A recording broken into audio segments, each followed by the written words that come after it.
If you haven't tried these potato waffles, then what are you waiting for? It's by far my favorite breakfast recipe that I eat with an egg or sometimes with blueberries and maple syrup.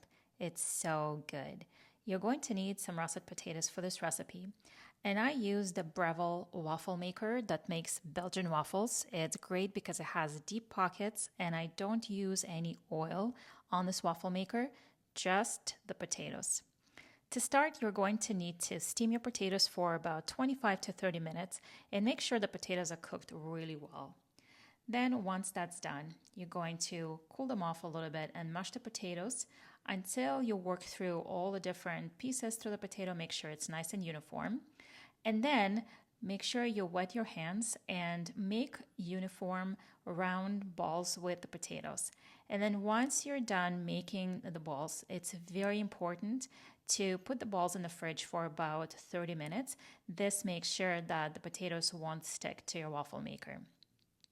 Once you have your potatoes chilled, you're going to make sort of like a pancake shape of a waffle, and then you're going to put that on the waffle maker.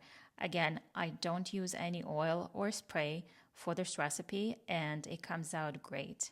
You're going to cook it for 15 minutes, and look at that. They come out so good, so crispy, so golden, nice and crispy on the outside, and very nice and soft on the inside.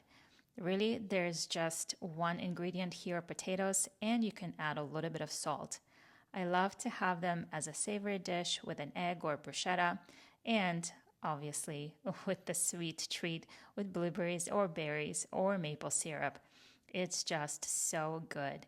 And what I love about these waffles is that they're gluten-free. It's like eating bread, but without really eating bread. And that's what I really love about this. It keeps me full when I have it in the morning, and it gives me so many nutrients that I need to go on with my day. So give these potato waffles a try. Let me know what you think, and let me know if you have any questions in comments. I would love to know what you think, and I hope you enjoy. Thank you for watching. Please comment, like, and share, and I'll see you in the next video. Ciao.